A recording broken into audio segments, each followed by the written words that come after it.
Daryn, Summer House, I have to be honest, I know nothing about Summer House, but apparently they're doing ratings that are like Secret Lives of Mormon Wives. Like the top 3 people are in a love triangle, so who's banging who? Have you ever seen an episode of Summer House? Ever? Not once. Have you ever even, do you know any of the people involved at all, Billy? I got to know where we're starting from here with you. No, not really. I know that Erica Kirk was on a season way past in the back. Yes. Okay, Summer House, but I know it's hot, and it's people, young people who work in New York, and then they go out and they live in a house together in the Hamptons. Yes, they do. And they're friends, and they're all different ages. Kyle and Amanda, who have been together for were together for about 10 years. Kyle's in his early 40s, Amanda's in her mid 30s, but then we have some new fresh blood coming in here, like in their mid 20s. So it kind of runs the gamut of experience. But basically, what we're talking about here is Scamanda or Westgate. It involves Amanda Batula, West Wilson, and Sierra Miller. Now, the reason why this is interesting is because Amanda was married to Kyle. They were getting a divorce. There was no infidelity. The timeline is a little squirrely. There was no necessarily infidelity going on there. Now, West and Sierra were kind of dating. They had been flirty. They had, they met each other's parents, but hard to know how serious it was. If you hear from Sierra, it was a lot more serious. If you hear from West, didn't seem as serious, but it's kind of serious. Who are these people? West is on the left, Amanda's in the middle, Jesse Solomon, who's one of West's best friends, also in the cast, is on the right. So is bearded guy with the baseball hat, is he having the relations with the young woman? He's having the relations with Amanda in the middle of that picture. They're having relations. Yeah, there they are, relating. There they are. We're filming the reunion today, so it's going to be kind of explosive. But the reason why this is so squirrely is because Amanda and Sierra are very best friends. I mean, they're ride or dies. They have been supporting each other through many, many seasons. Amanda's been on since the beginning. Sierra's been on for many years.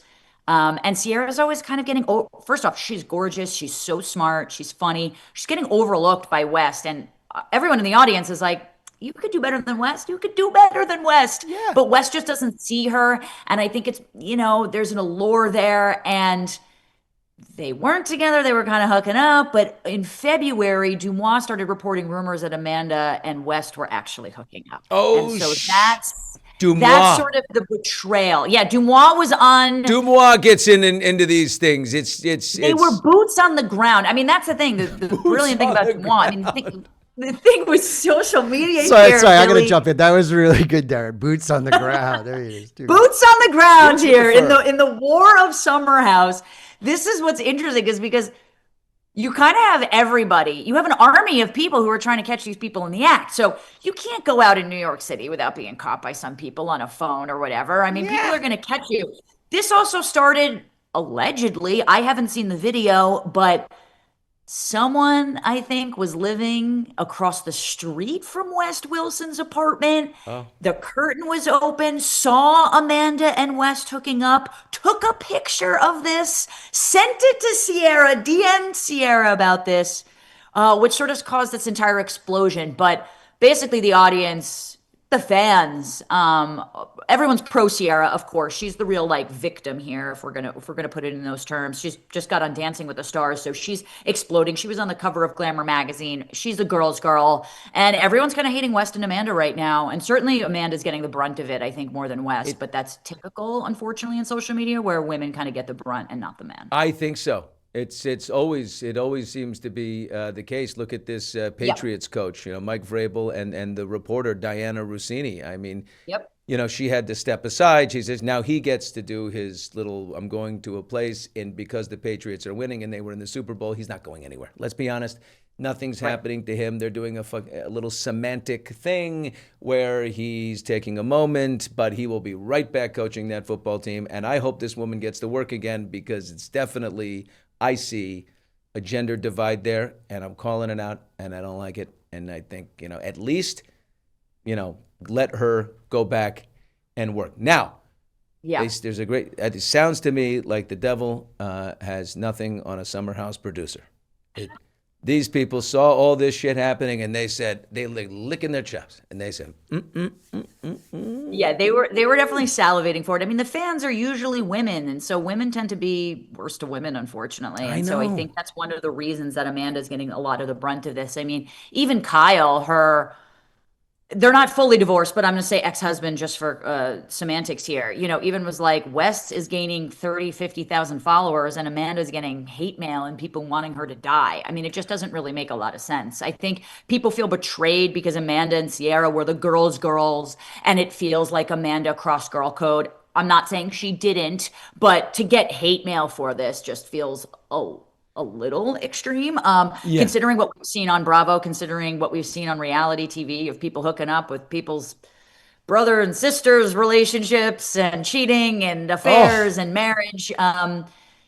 These were consenting adults, so that's something to kind of keep in mind here. But I think we're going to get a lot more answers at the reunion. The timeline has been really, really fuzzy, and I think social media has kind of clouded this and complicated it even more because it's hard to really know what the truth is, because everyone's now just looking back at the season from last summer and nitpicking little things that they can find, and whether or not those things happen to be true or not is kind of hard to say.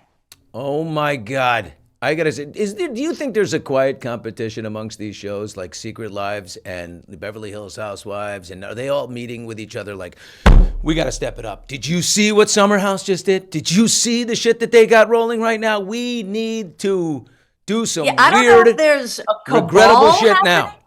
But I do think, listen, networks compete. You want the airtime. I mean, certainly when anything came out during the Summer House scandal, I mean, the Taylor Frankie Paul of it all was massive and huge, and we talked about it. And then 3 days later with the Summer House stuff, it's like, oh yeah, Taylor Frankie Paul. Oh yeah. Yeah, well, how Secret Lives of Mormon Wives is going back into production, and I hear it's without Dakota Mortensen and Taylor Frankie Paul. What? Yeah, I don't know how that's going to look. I'd say get rid of everybody else. I mean, what are you talking about without them? This is the rehabilitation of her image and picking herself up off the floor. I mean, this is where the ratings gold is. What are you doing?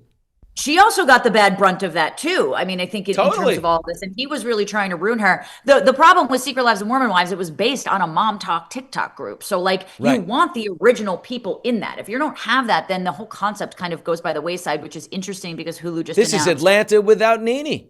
This is you know what I mean? It was. Yeah, I think it's a little Beverly Hills without Kyle Richards, who's the longest running housewife now. So I think but it used to be Beverly Hills without Vanderpump. And let me tell you something. It became Queen Billy. Kyle. You have the right cast, you have the right friends, you have the right drama and history.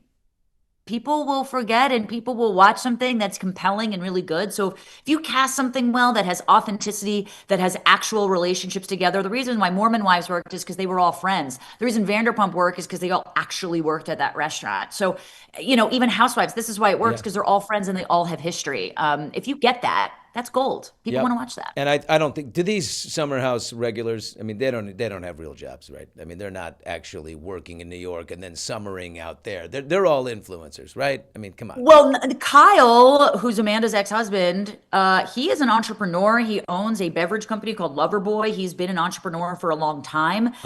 He is now trying to be a DJ. Take that for what you will, but he's also doing Loverboy. I look like I'm trying to be a DJ. I got my tracksuit on today, girl. What do you think? Yeah, DJ Double B. I'm there. I'm seeing you do this. Last time I saw you in like a thong. I think if you performed in a thong, it would do really well. I was in a thong, that's for sure.